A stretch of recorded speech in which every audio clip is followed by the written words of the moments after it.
வணக்கம் கண்ணுங்களா, நீங்கள் எப்படி இருக்கீங்க? ரொம்ப நல்லா இருக்கேன். இன்றைக்கி வந்து சம்மர் ரெசிபி பார்க்கலாங்கண்ணே. வாங்க அது எப்படி பண்ணுறதுன்னு பார்க்கலாம். வீடியோக்குள்ளே போகலாம். பாருங்கண்ணே, தக்காளி வடகத்துக்கு இந்த கப்பில் 2 கப்பு பச்சரிசி எடுத்து வச்சு 2 மணி நேரம் ஊற வச்சுருக்கேன். நல்லா ஊறிடுச்சு. பாருங்க, இப்போ மிக்ஸி ஜார் எடுத்துக்கலாம். இப்போ களைஞ்சி வச்சோம்ல இந்த அரிசியை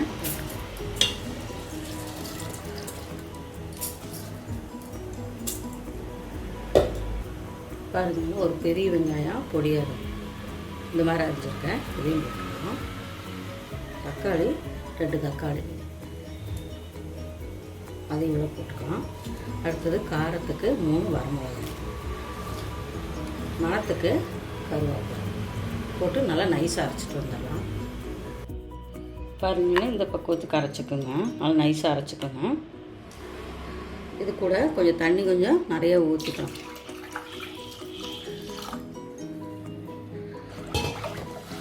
கொஞ்சம் தண்ணி மாதிரி இருக்கணும். இந்த டைமு 1 ஸ்பூன் சீரகம்,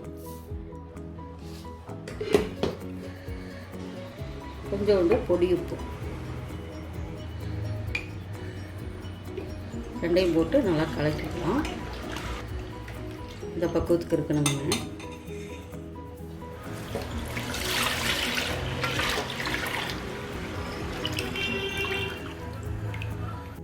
ஊற்றிட்டேன். நல்லா கிளறிக்கலாம். கிளறும்போது என்னங்க, அடி பிடிச்சிரும், பார்த்து கிளறுங்க.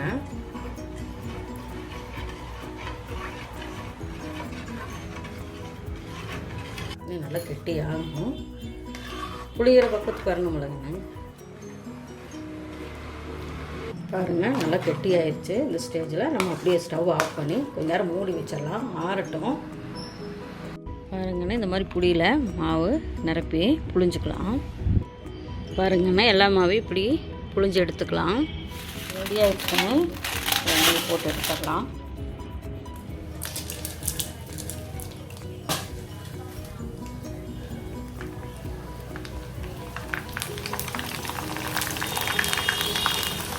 பாருங்கள், எவ்வளோ சூப்பராக வந்துருக்குங்க. இது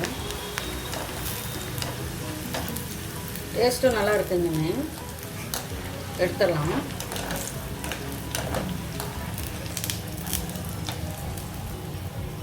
இதே மாதிரி நீங்களும் வீட்டில் ட்ரை பண்ணி பாருங்கள். லைக் பண்ணுங்கள், ஷேர் பண்ணுங்கள், கமெண்ட் பண்ணுங்கள், சப்ஸ்கிரைப் பண்ணுங்கப்பா. பாய்.